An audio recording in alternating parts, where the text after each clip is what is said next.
Section 3.5 in our books talks about angles of a polygon. Now remember, a polygon, we learned earlier, has several characteristics. It's made up of segments, and it's closed. And we've learned that a triangle has 3 sides, and polygons are going to have different names depending on the number of sides, and we're going to be talking about that later. Now, 2 things we have to remember that must be true about polygons. The first thing is that each segment intersects exactly 2 other segments and at the endpoint. So we would not consider something like this to be a polygon because one of the sides intersects another side. Now we would consider this 2 separate polygons. We could consider this triangle a polygon separate from that triangle, but the whole thing is just not a polygon by itself. The way we like to think about it sometimes is if you're penning in sheep, a proper sheep pen lets all the sheep communicate with each other and kind of hang out with each other. If these dots represent sheep, they're all able to intermingle in here.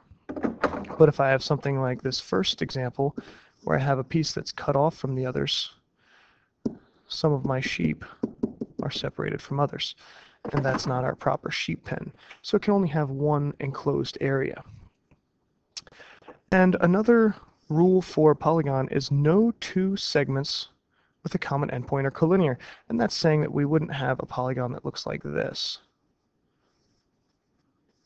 where those 2 are considered separate sides. That would be all one side, and it is a polygon then.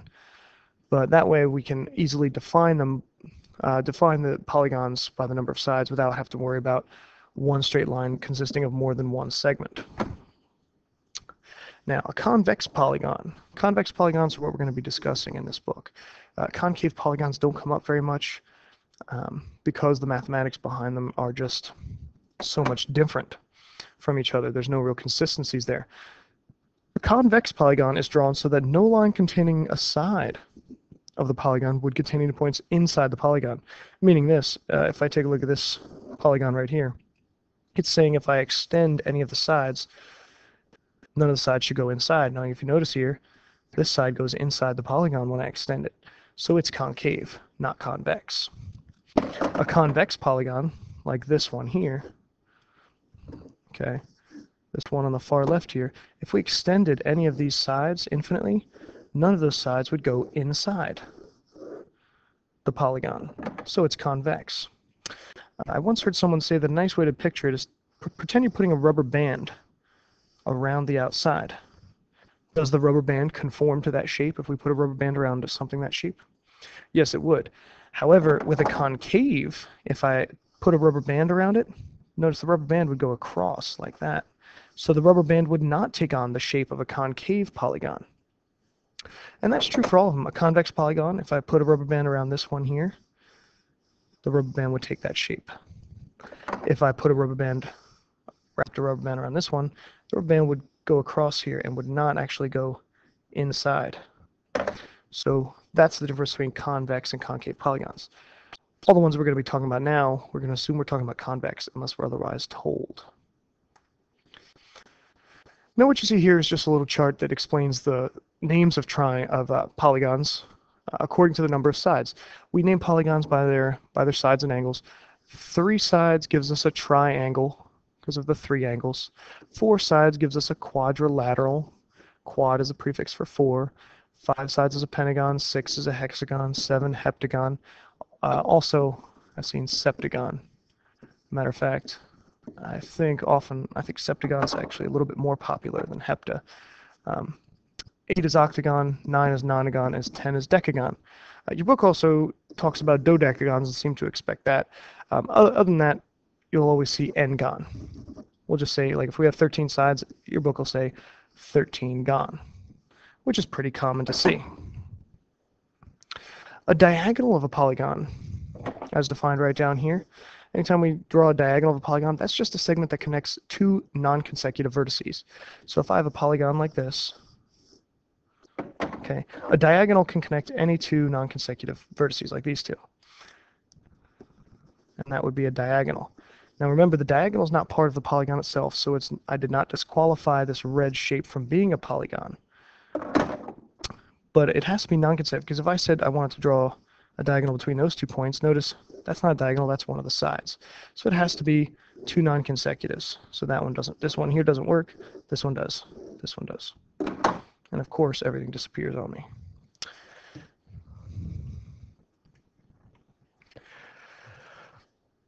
All right, we have a theorem here discussing the measures of the interior angles of a polygon. And it says in theorem 313, it says the sum of the measures of the angles of a convex polygon is 180 times n minus 2. What that means, with n's the number of sides, what that means is if I have an 8-sided polygon, as you recall, that's called an octagon.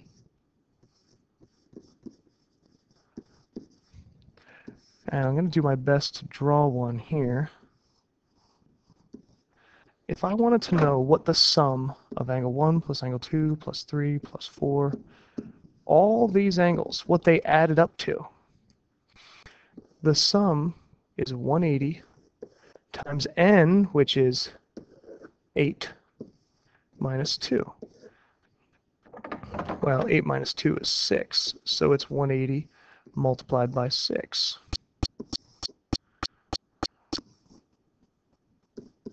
So we have 1080 degrees for the sum of the interior angles of an octagon. Now you might be thinking, well, what good does that do me? Well, it's useful for a couple of things. Later on down the road, pretty soon here actually, the next thing we're going to talk about is regular polygons. If we're told that all these are equal, we could find the measure of each angle by dividing 1080 by 8, if they were all the same. So if you're told it's a polygon with all sides congruent, that would be one way to find the measure of each angle. Which brings us to regular polygons. A regular polygon, it's not a polygon with plenty of fiber in its diet. It's a polygon with all sides the same length and all angles the same measure. So it's both equilateral and equiangular, just like an equilateral triangle. That is a regular polygon. A regular figure with 4 sides, you may have heard of this one. Certainly doesn't describe anyone who's good at mathematics. It's a square. Okay. Although I've always heard it's hip to be square. The last theorem in this section is theorem 314, and it says the sum of the measures of the exterior angles of any convex polygon with one at each vertex is always 360 degrees. Now we could do that with any polygon, like a triangle. If we extend one line from each of the angles here, creating 1, 2, 3 exterior angles, we know the measure of angle 1 plus the measure of angle 2 plus the measure of angle 3 equals 360. Now this is extremely useful because this says for any polygon. That means I could have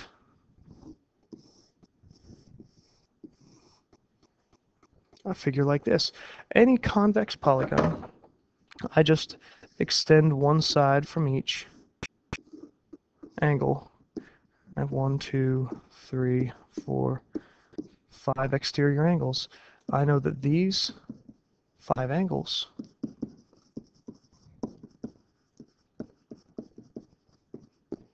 have a sum of 360 degrees. Now you might think, well, wouldn't it keep getting bigger and bigger because there's more angles on this one than there are on this one? But the reason it stays at 360 degrees no matter how many angles you have is because the more angles a polygon has, the smaller those angles on the outside become. And that happens all the way up through 1,000 sides to the polygon. When you have 1,000 sides, each angle, each exterior angle is going to be very, very, very small. Right? If the more sides you have, the smaller those exterior angles become on a polygon. If this were like a zoom in on a big polygon, that exterior angle is going to keep getting smaller the more sides you have. So that's theorem 314.